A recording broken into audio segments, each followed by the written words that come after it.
నమస్తే అండి. రామ్ చరణ్ గారు కడపలో దర్గాకి వెళ్ళారు. అయ్యప్ప దీక్షలో ఉండి దర్గాకి వెళ్ళటం ఏంటి? ఒక హిందూ మత సాంప్రదాయానికి విరుద్ధం కాదా?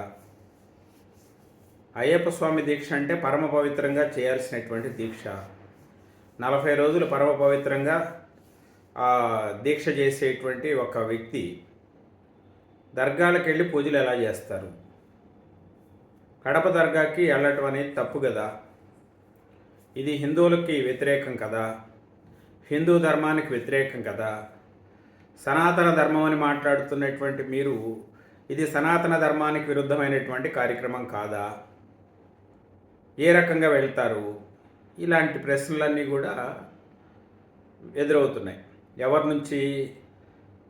పని కట్టుకొని మెగాస్టార్ కానీ మెగా ఫ్యామిలీకి సంబంధించిన విషయాలు ఏవైనా దొరికితే చాలు గుంటనక్కర్లాగా కాటికాడినక్కర్లాగా కూర్చొని ఉంటారు కొంతమంది. వాళ్ళు విమర్శలపైన విమర్శలు చేస్తూ ఉన్నారు. సనాతన ధర్మం అంటేనే సెక్యులరిజం, పరమత సహనం, ఇతర మతాలను కలుపుకుపోవటం, ఇతర మతాలతో సఖ్యతగా ఉండటం, మన ధర్మాన్ని మనం రక్షించుకోవటం, మన ధర్మాన్ని మనం కాపాడుకోవటం, ఇది సనాతన ధర్మం.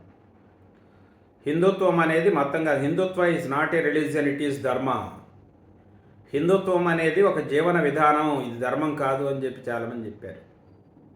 హిందుత్వ is not a religion, it is dharma. మానవ జీవన విధానం, మనం ఎలా జీవించాలని మనకు నేర్పేటువంటిదే హిందుత్వం.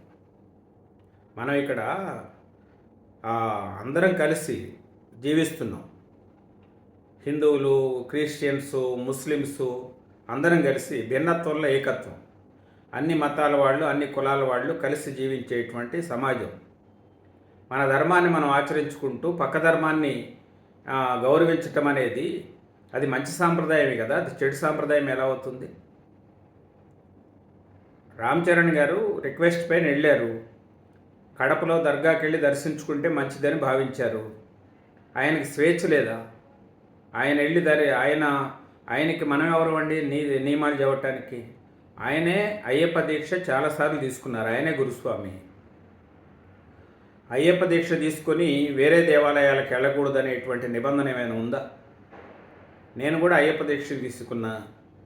అయ్యప్ప దగ్గరికి వెళ్ళేటప్పుడు శబరిమలలో వావర స్వామి వారిని దర్శించుకుంటాం. ముందర వావర స్వామి గారు ముస్లిమే కదా, మరి వారిని దర్శించుకొని ఆ దర్గాను దర్శించుకొని మనం అయ్యప్ప పదినెట్టంబడి ఎక్కుతాం.